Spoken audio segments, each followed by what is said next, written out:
Hello YouTube, Richard, founder of shorttermrentalsecrets.com and Airbnb superhost. One of the most frequent questions I get, and I absolutely love it because it shows like grit and gung-ho and people wanting to be entrepreneurial, is how can I do Airbnb full-time?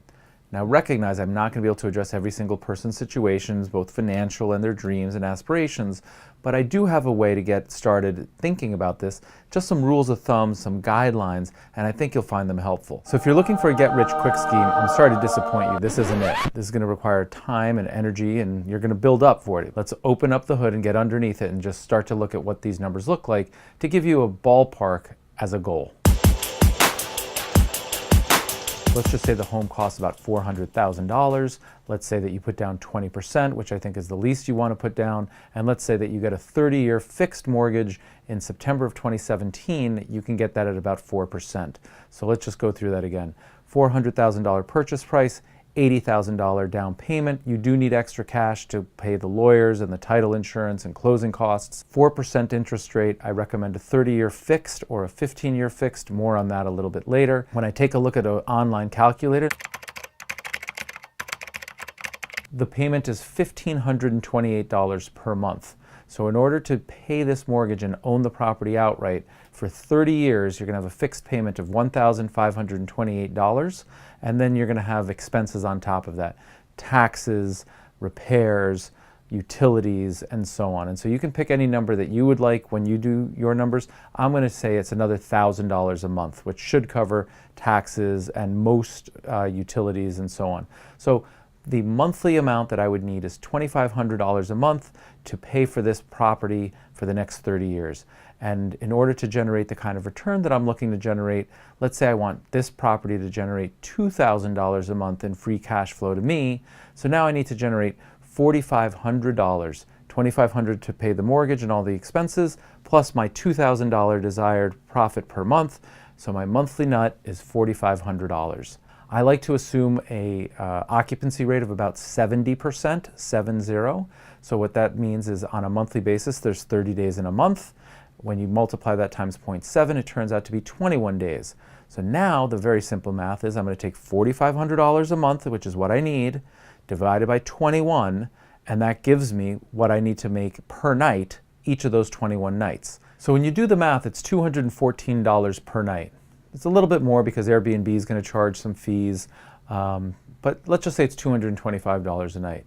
Now when you go and look at the properties and the neighborhood, you need to think about this. Can the property command $225 a night? If it's a small studio in a very urban city like New York City, likely yes. If it's a small studio in the middle of a rural area, $225 might be way out of the ballpark, and that's probably not a good investment.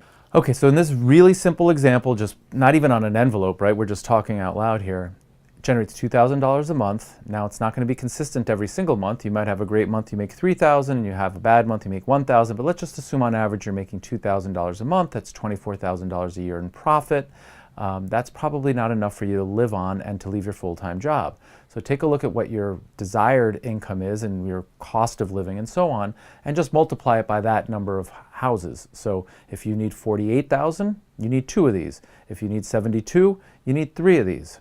And just do the math yourself and figure out how many homes you have. And again, it's not a get-rich-quick scheme. I'm not assuming that you have this big pile of money and you can just go put down 20% every time you want to buy a home. But what you can do is continue to work full-time, take the first $24,000, the first 12 months of your labor, and instead of spending it and doing nice vacations and fancy dinners, put it aside. Do that for a year, 2 years, 3 years, however long you need to do it until you save enough for your down payment, and then get started. And then do that again. Now, I recommend for somebody getting started the 30-year fixed mortgage because we're in a rising interest rate environment. For those of you that don't know, I spent a long time on Wall Street. We're at all-time lows in interest rates. It's a great time to get a mortgage, but I would not recommend a floating rate mortgage even though it's less expensive on a monthly basis. Because as we go into a rising interest rate environment, your mortgage payments are going to be floating and they could go up and up and up. And in most of these floating rate notes, the upper bound is ridiculous. It's like 17%. For those of you who don't know, check the historical interest rates in the 1980s. They were 17%. Imagine paying 17% for your mortgage when today you could lock in a 30-year mortgage at 4%. I don't recommend it. There's no point in that. Your vision is longer dated than month to month. So lock in a 30-year. For me, I use 15 years because it allows me to shave 15 years of payments off. Now that means that I'm forced savings more. I'm not using the cash flow, the profit of the property to fund my lifestyle or to fund other purchases. What I'm really doing is taking that extra savings and putting it right into the equity in that property. All right, so this is a lot. I want to just recap it here so that we're all on the same page. In order to get started, you're going to need some amount of money for a down payment. I recommend 20%. I recommend getting a fixed mortgage. I recommend buying a property that's not a super stretch for you, and I recommend doing the math. Once you do all that, take a look at what you need to make for your mortgage, add your expenses and taxes and put in a buffer and cushion for all of your expenses. You know, maybe add 10 or 15% versus your projection just as a safety buffer. And then on top of that, add your desired profit. And that's your new monthly nut. Divide it by the occupancy rate that you think is capable. Do not use 90%, do not use 80%, assume the worst.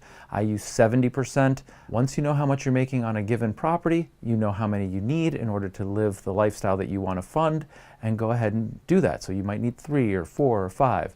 It's totally personal preference, and recognize that over time, chances are you get better at this, you make better investments, you buy properties properly, your rent increases, your occupancy rate increases. So this is just a baseline to get you started. I'd love to hear your comments and feedback. Share with us what you're thinking. We'll do more of these videos. I think we're going to start to get a little bit more into how to get started, how to grow it, how to do these things.